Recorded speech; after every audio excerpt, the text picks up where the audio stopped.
Shalom, selamat jumpa kembali Bapak Ibu sekalian di malam hari ini. Kita bersyukur kita semuanya dalam keadaan baik-baik dan sehat-sehat.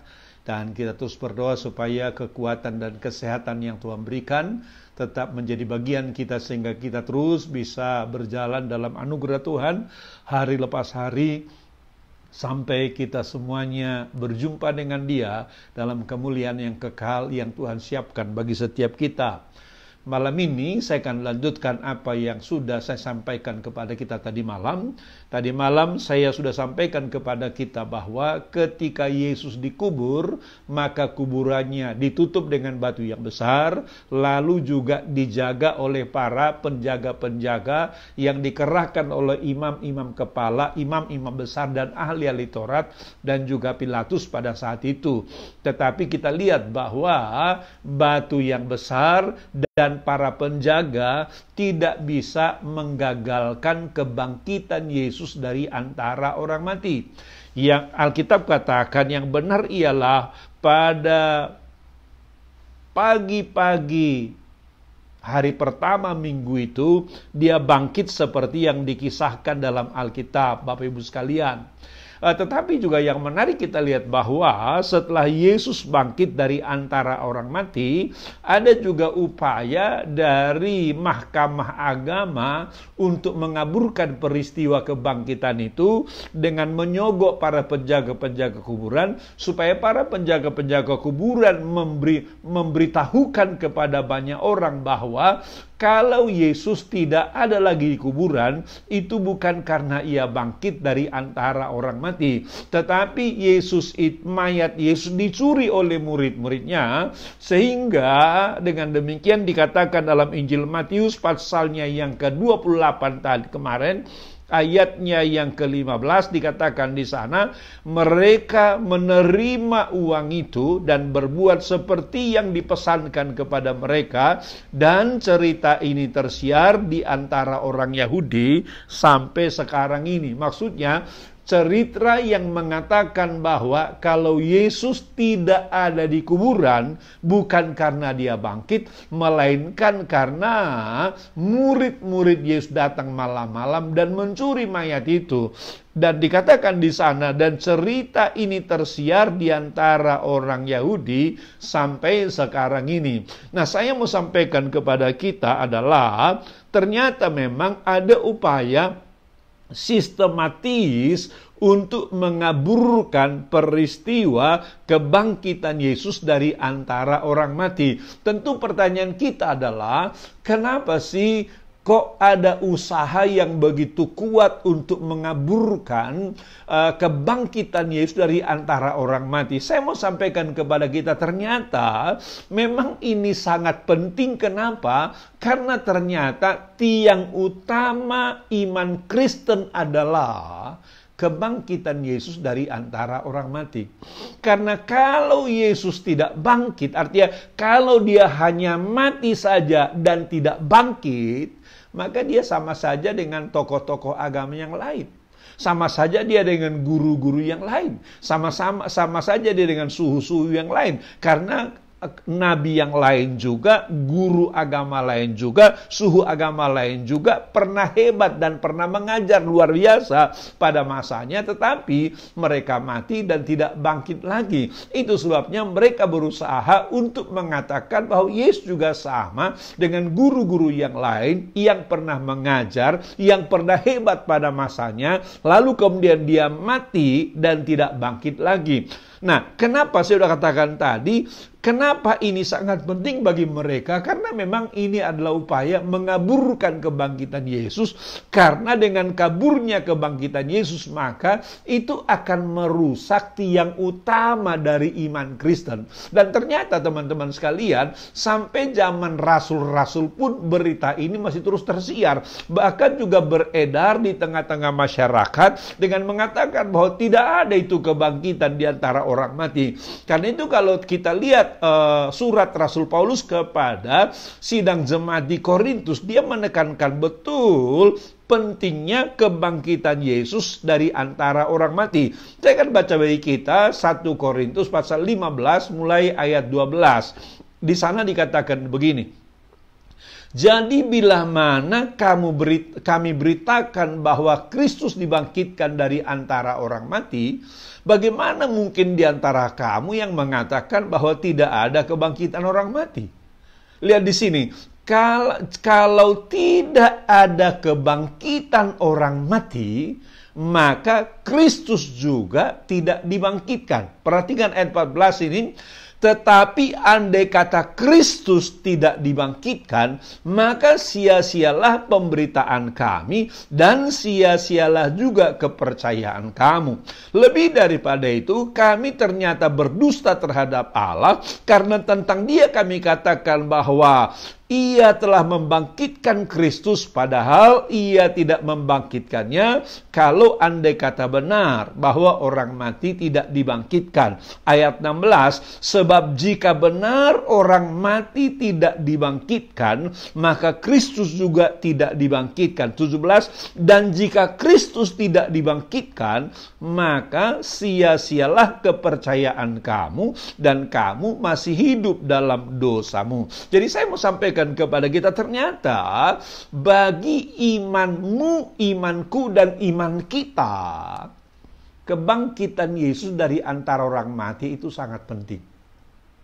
Sekali lagi, bagi imanmu, bagi imanku, dan bagi iman kita, kebangkitan Yesus dari antara orang mati itu sangat penting.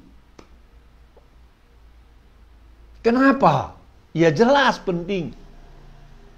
Karena kalau dia hanya mati saja dan tidak bangkit, saya katakan kepada kita tadi, nggak ada lebihnya dia dari nabi-nabi, dari rasul-rasul, dari guru-guru yang lain.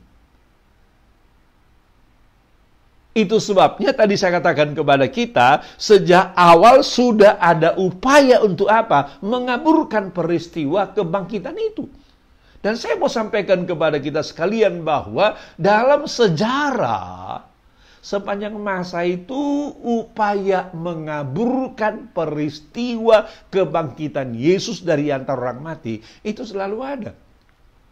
Kalau saudara baca misalnya katakanlah teori-teori yang dikembangkan untuk mengaburkan peristiwa kebangkitan Yesus itu paling tidak ada 4 teori yang terkenal. Teori yang pertama tadi adalah apa yang disampaikan oleh penjaga-penjaga kuburan itu yang mengatakan bahwa Yesus tidak bangkit, tetapi mayatnya dicuri oleh murid-murid itu. Itu adalah teori pertama yang segera terjadi atau segera terjadi setelah Yesus bangkit dari antara orang mati. Dan dikatakan tadi kita baca di sana, dan itu tersebar sampai zaman Rasul Paulus juga, berita itu juga masih tersebar, sehingga itu banyak mengganggu iman-iman orang pada saat itu. Lalu teori yang kedua, mereka katakan bahwa Yesus sebetulnya tidak benar-benar mati di atas kayu salib. Mereka bilang Yesus gak benar-benar mati di atas kayu salib. Mereka bilang Yesus itu hanya mati suri. Jadi kalau orang Kristen katakan dia bangkit dari kematian, mereka bilang sebetulnya bukan bangkit dari kematian, tetapi sadar dari mati surinya. Ini juga upaya mengaburkan peristiwa kebangkitan itu. Lalu yang ketiga misalnya katakanlah teori yang mengatakan bahwa bukan Yesus yang disalibkan, tapi orang lain yang disalibkan, orang lain yang mati. Mereka katakan, masa si Tuhan mati? Masa si Yesus mati? Lagi-lagi ini juga upaya mengaburkan peristiwa kebangkitan Yesus dari antara orang mati. Tapi saya mau katakan kepada kita, fakta-fakta sangat jelas menunjukkan kepada kita bahwa Yesus memang benar-benar bangkit dari antara orang mati. Injil Matius, Injil Lukas, Injil Yohanes sangat jelas menerangkan secara rinci bagaimana proses kebangkitan itu. Bagaimana malaikat datang menggulingkan batu menutup kubur itu, bagaimana dia bangkit dari kuburan, bagaimana dia menjumpai murid-muridnya. Itu sangat jelas dan rinci dicatat oleh Alkitab. Tetapi tetap ada upaya mengaburkan peristiwa kebangkitan Tuhan Yesus. Nah, salah satu bukti yang tidak bisa terbantahkan yang menunjukkan bahwa Yesus itu bangkit dari kematian adalah Setelah dia bangkit dari kematian, maka dia menampakkan diri berkali-kali kepada murid-muridnya. Tetapi juga ternyata juga dikembangkan teori yang juga membantah perjumpaannya dengan murid-murid itu. Ada teori yang keempat mengatakan bahwa sebetulnya, kata mereka, Yesus tidak pernah bertemu dengan murid-muridnya secara nyata, secara real. Murid-muridnya tidak pernah berjumpa dengan Yesus secara nyata. Mereka bilang kalau murid-murid mengatakan mereka berjumpa dengan Yesus, sebetulnya itu bukan perjumpaan yang sesungguhnya. Mereka bilang itu adalah halusinasi. Memang dalam ilmu psikologi ada yang disebut dengan halusinasi itu. Halusinasi itu adalah kita salah melihat objek karena ada gejala jiwa tertentu yang sedang menghantui kita. Misalnya begini, kalau kita melewati sebuah tempat yang gelap dan sepi, misalnya malam-malam, dan kita sangat ketakutan oleh karena tempat yang sepi dan gelap, apalagi misalnya katakanlah ada cerita bahwa tempat itu tempat yang angker. Kadang-kadang cuma pohon goyang-goyang begini, kita bisa lihat pohon yang goyang-goyang itu seperti setan. Sehingga kita lari tunggang langgang dan berkata kepada orang-orang, tadi malam saya lihat setan di situ. Tapi kalau siang hari kita lewat situ, nggak ada setan itu. Setan itu hanya dilihat malam hari. Kenapa? Karena sebetulnya bukan setan. Kita hanya mengalami halusinasi, kesalahan melihat objek, oleh karena kita sedang takut sehingga karena ketakutan kita terciptalah tadi pohon yang goyang-goyang itu menjadi setan yang kita lihat. Itu adalah halusinasi. Tapi saya mau bilang kepada kita begini, halusinasi sebetulnya tidak pernah dialami oleh orang rame-rame, nggak pernah. Halusinasi itu hanya dialami orang per orang. Kenapa? Karena yang sangat berpengaruh adalah gejala jiwa yang dialami orang itu. Oleh karena dia ketakutan sekali, maka dia melihat objek, dia salah melihat objek. Tetapi kalau dia 2 orang, 3 orang, 4 orang, apalagi 500 orang, nggak mungkin terjadi orang rame-rame mengalami halusinasi. Padahal kalau kita baca Alkitab dengan sangat jelas dikatakan di sana bahwa Yesus itu menampakkan diri bukan hanya kepada 1 orang, tapi juga kepada banyak orang dan berkali-kali. Kalau kita baca 1 Korintus pasal 15, jelas sekali di sana dikatakan kronologi dari apa yang dialami oleh Yesus itu. Dalam 1 Korintus pasal 15 mulai ayat 3 dikatakan begini. Sebab yang sangat penting telah kusampaikan kepadamu, yaitu apa yang telah kuterima sendiri ialah bahwa Kristus telah mati karena dosa-dosa kita sesuai dengan kitab suci. Bahwa ia telah dikuburkan dan bahwa ia telah dibangkitkan dibangkitkan pada hari yang ketiga sesuai dengan kitab suci. Lihat ayat ini. Bahwa ia telah menampakkan diri kepada Kefas, kemudian kepada ke-12 murid. Sesudah itu ia menampakkan diri kepada lebih dari 500 saudara sekaligus. Paulus mengatakan ketika menulis surat itu, kebanyakan dari mereka masih hidup sampai sekarang ini. Tetapi beberapa diantaranya telah meninggal. Jadi Bapak Ibu sekalian jelas. Salah satu bukti yang tidak terbantahkan mengenai kebangkitan Yesus adalah dia menampakkan diri kepada murid-muridnya. Dia menyampaikan penguatan kepada murid-muridnya. Bahkan 1 kali dia yang menampakkan diri itu makan bersama-sama dengan murid-muridnya. Jadi kalau halusinasi nggak mungkin kita berhalusinasi makan dengan orang lain, nggak. Murid-murid pernah melihat Yesus makan bersama-sama dengan mereka sesudah kebangkitannya dari antara orang mati. Bahkan pernah satu kali sesudah kebangkitan dari antara orang mati, Yesus menyediakan sarapan ikan bakar kepada murid-muridnya. Itu ingin menunjukkan secara sangat jelas dan sangat nyata bahwa Yesus memang benar-benar bangkit dari antara orang mati, dan kebangkitannya dibuktikan dengan sangat nyata. Salah satu pembuktiannya adalah Alkitab katakan, setelah dia bangkit, dia tinggal di dunia 40 hari 40 malam.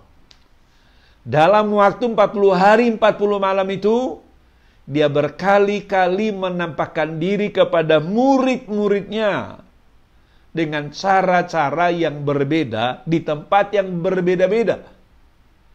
Nanti Bapak Ibu sekalian, secara khusus saya akan bahas kepada kita beberapa penampakan yang sangat spesial dan punya makna yang sangat spesial. Saya akan bahas nanti itu kepada kita.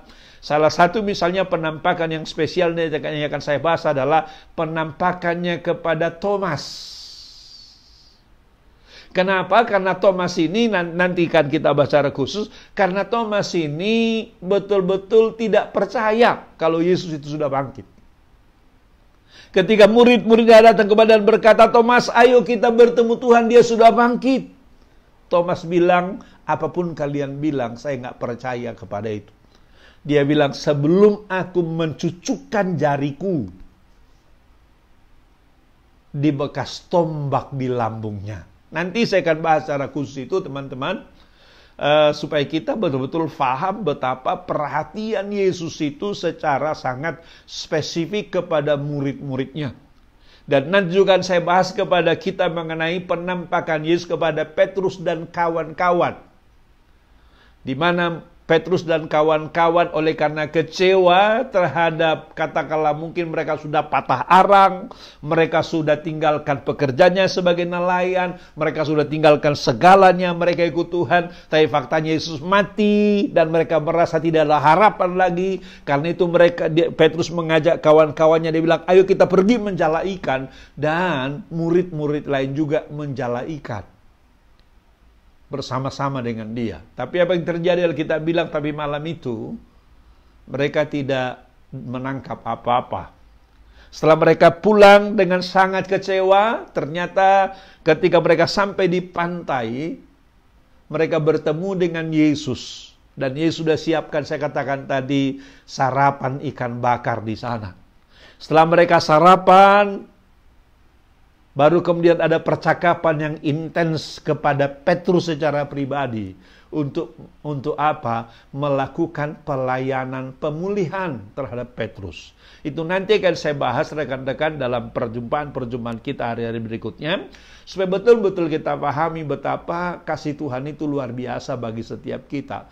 Betapa dia mengasihi kita, dan karena itu saya mau katakan kepada kita, kerap kali kita juga ketika kita menjadi kecewa dalam hidup ini, mungkin kita kecewa karena harapan kita yang tidak terpenuhi, mungkin kita kecewa oleh karena keinginan kita nggak terpenuhi, lalu kita ngambek kepada Tuhan. Seringkali juga Tuhan itu datang kepada kita dengan cara-cara yang entah kita sadari dan tidak kita sadari, dia membujuk kita seperti orang tua membujuk anaknya yang sedang ngambek begitu, teman-teman.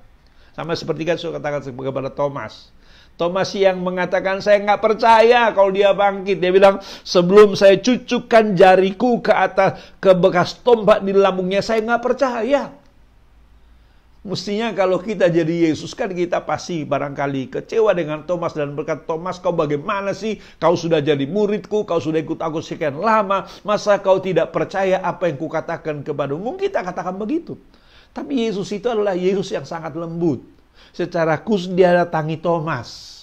Setelah berjumpa dengan Thomas, dia bilang begini, Thomas, ini kau. Nah, cucukkanlah jarimu di bekas tombak di lambungku. Wow, itu perhatian yang luar biasa loh, saudara. Itu perhatian dan sentuhan yang luar biasa. Juga kepada Petrus juga dia menunjukkan sentuhan yang luar biasa. Saya sudah katakan tadi, saya sudah katakan kemarin bahwa Petrus itu menyangkal Yesus 3 kali. Walaupun sebelumnya dia berkata bahwa sekalipun aku harus mati karena engkau, aku tetap tidak akan menyangkal engkau. Tapi apa yang terjadi? Sebelum ayam berkokok, Alkitab katakan Petrus menyangkal Yesus 3 kali.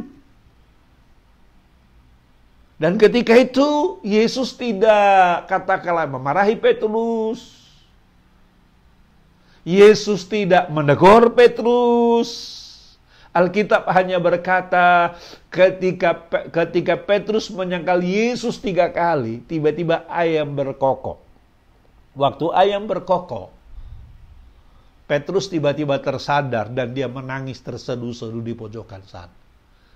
Saya mau katakan kepada kita Tuhan yang luar biasa. Tuhan yang sangat peduli kepada kita. Itu sebabnya saudara, kadang-kadang kenapa kita merasa seperti biarkan Tuhan, seperti tinggalkan Tuhan. Sebetulnya bukan Tuhan meninggalkan dan bukan Tuhan membiarkan kita. Hanya kadang-kadang kita kurang peka merasakan kehadiran Tuhan dalam hidup kita. Saya kira murid-murid juga pernah mengalami ini. Seperti kita baca dalam Alkitab misalnya satu kali setelah Yesus dan murid-murid selesai pelayanan. Setelah mereka selesai pelayanan, lalu kemudian mereka bertolak. Yesus kata bertolaklah ke seberang.